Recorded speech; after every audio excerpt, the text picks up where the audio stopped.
This week, Jews around the world are beginning the month-long period of the high holidays. Right now, we've got Rosh Hashanah, the Jewish New Year, going on, and Yom Kippur, the Day of Atonement, coming up next week. But not even the news stops for God, so we've got some updates on Israel, a thought-provoking college incident, and a reflection of this past Jewish year.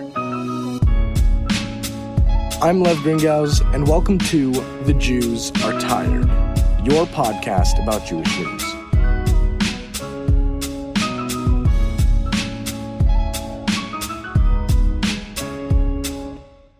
So here's the roundup on Israeli politics right now. In what seemed like a major blow to Israelis and Jews worldwide who want him gone, last week Prime Minister Benjamin Netanyahu was chosen by President Reuven Rivlin to try and form Israel's next government.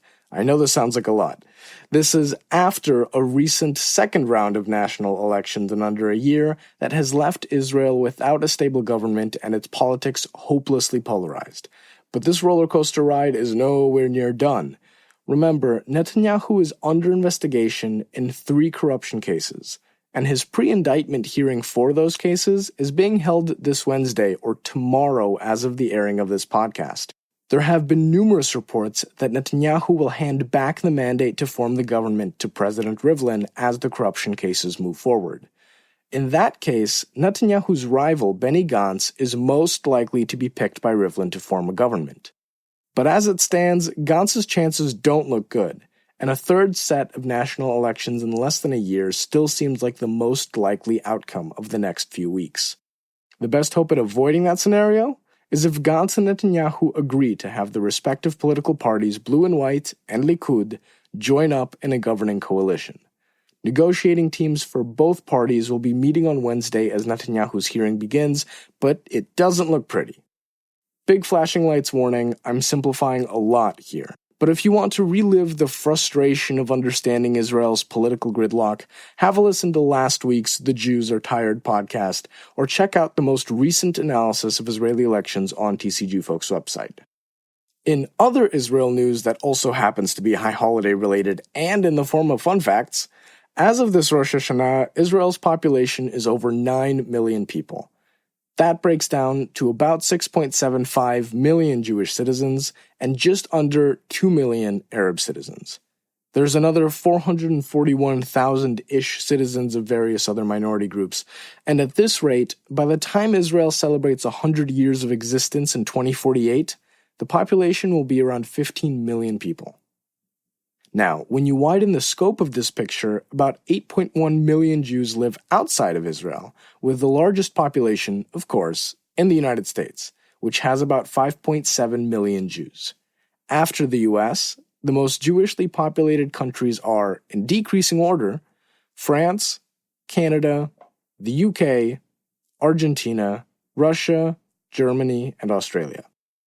Also, apparently, the Jewish Agency, a nonprofit that works worldwide, says that under Israel's law of return, which grants citizenship to anyone with at least one Jewish grandparent, there are 23.6 million Jews in the world today. I don't know about y'all, but I think that's pretty cool. Alright, we'll return to the high holidays in a moment, don't worry, but right now, let's pivot to the next story I want to bring you, which may feel far away at first, but has some implications for how we think about our own backyard in Minnesota. So, last Wednesday, September 25th, Columbia University in New York hosted Malaysian Prime Minister Mahathir Mohamad. Mohamad is known for being vocally anti-Semitic. He's called Jews hook-nosed, has said we ruled the world, and has questioned the number of Jews killed in the Holocaust. In a lot of ways, this guy's a garden-variety anti-Semite. So you might be wondering, why did a university invite a known anti-Semite for a speech? So first of all, Columbia's done this before. In 2007, then President of Iran, Mahmoud Ahmadinejad, a Holocaust denier and, it can be said, a vicious anti-Semite, was also invited to speak at the university. At that time, Columbia got a lot of criticism, but defended their decision to invite him, and in introducing Ahmadinejad before his speech, criticized him. This time, Columbia again defended their decision to invite a known anti-Semite and criticized Prime Minister Mohamad when introducing him, but still, they gave a public platform to this guy and to the last guy. In a public letter, Columbia's President Lee Bollinger wrote, quote, "It is in these instances that we are most strongly resolved to insist that our campus remain an open forum and to protect the freedoms essential to our university community," end quote. So basically the argument is, no, free speech. So just a recap of freedom of speech. I know, bear with me. That's part of the First Amendment of the United States Constitution, with the idea being that the U.S. government and affiliated institutions, say a public university, can't shut down speech. And if you're going, well, but hate speech, actually, the United States Supreme Court has ruled pretty regularly that even hate speech is protected speech under the First Amendment. So if you shut down hate speech, you're also infringing on the whole notion of free speech. Now, we're not talking about what should or shouldn't be right now. We're talking about the way the law is. And even non-U.S. citizens like the Prime Minister of Malaysia have free speech rights. This puts us all in a bit of a bind, because I'm sure none of us like the idea of anti-Semites having their say without consequence. Which brings me to the University of Minnesota. From the 1st through 3rd of November, the University of Minnesota will be hosting the annual conference of the National Students for Justice in Palestine organization. Without getting too bogged down in the nitty-gritty here, Students for Justice in Palestine is a pro-Palestinian, oftentimes anti-Israel group on many college campuses. SJP is known for bringing resolutions and bills in student governments to divest from and boycott Israel because of the occupation of the West Bank. Again, we are not going to get bogged down here. The West Bank and the Israeli-Palestinian conflict is like a whole 5-season, 20 episodes a season podcast, and the twisted college campus version is like a 10-season, 50 episode a season podcast. The important thing that I'm trying to zero in on is that many members of SJP across a lot of campuses have said, tweeted, and posted anti-Semitic content. Unfortunately, this is pretty well known. So it's not crazy that when SJP is hosting their national conference in our backyard, Jews in Minnesota get tense dealing with a similar dilemma to Jews at Columbia University.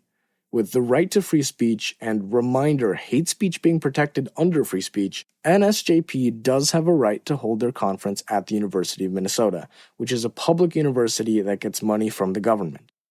But of course, that doesn't sit well with a lot of us. So this community, like most others when faced with such an issue, becomes easily divided. Do we protest? Do we organize? Should we be loud in our opposition and rile up a storm? Do we try to pressure the University of Minnesota to get rid of the conference? Do we do nothing at all and let a 3-day conference blow over without incident? And if we do, does that mean we played it smart or potentially gave anti-Semites a pass to say whatever they want? I'm not going to impose my opinion here, other than by saying that if you're thinking, well, don't invite anti-Semites to campus, I mean, yeah, but I don't know that that's the most helpful thing you could bring to the conversation at this point, seeing as in both the case of the Malaysian Prime Minister and NSJP, too late. But I do want to leave this story with one of my favorite quotes, which always helps me focus in these kinds of situations, and I'm hoping will leave you with some food for thought as well. So, Yair Lapid, a centrist Israeli politician, once said, "We didn't create the state of Israel to make anti-Semites disappear. We created it to tell them to go to hell." And with that, here's the final story for this week. Happy New Year, everybody. We're done with the year 5779 and starting with 5780. And yes, that's 5,779 and beginning with 5,780. It's been a crazy year, I'm sure personally for everyone, and definitely on the level of Jewish news. As a community, we've dealt with the shootings of Pittsburgh and Poway that have left 12 Jews dead, and that still have a lot of us reeling. A sense of safety that American Jewry had for a long time has dissipated, and unfortunately we've got to strap ourselves in for the long haul. In these times of turmoil and uncertainty, anti-Semitism isn't bound to disappear.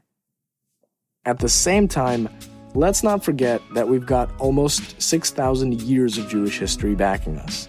Across America and the revitalized Jewish communities of Europe and Israel, South America, North Africa, Central Asia, among Israelis hiking God knows where on earth right now. We're all, somehow, some way, celebrating our new year and our Jewish lives, regardless of our color, shape, political affiliation, you name it. I know for me that's a pretty amazing thing to think about, that we're not alone in this world. And I don't think that's something to avoid mentioning in the cynicism of this historical and political moment.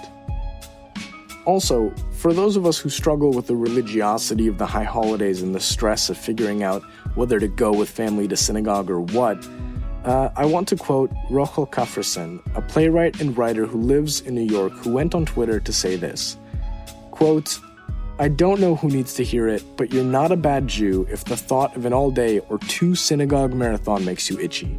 The tragedy of American Judaism is that we shrunk the vastness of Jewish life to the size of a suburban synagogue, and we trimmed the delicious timelessness of Jewish time to a few days a year." End quote. Now, I highly recommend Googling Kafferson's article Caught Between Skepticism and Yearning on the Holidays for more to chew on.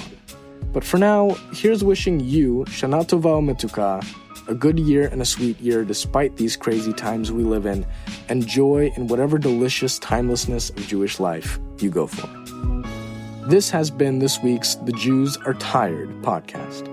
I'm Lev Gringauz, and hopefully next week, the Jews will get some rest. The Jews Are Tired is a product of Jewfolk Inc. For more information, go to tcjewfolk.com or email the show at podcast@tcjewfolk.com.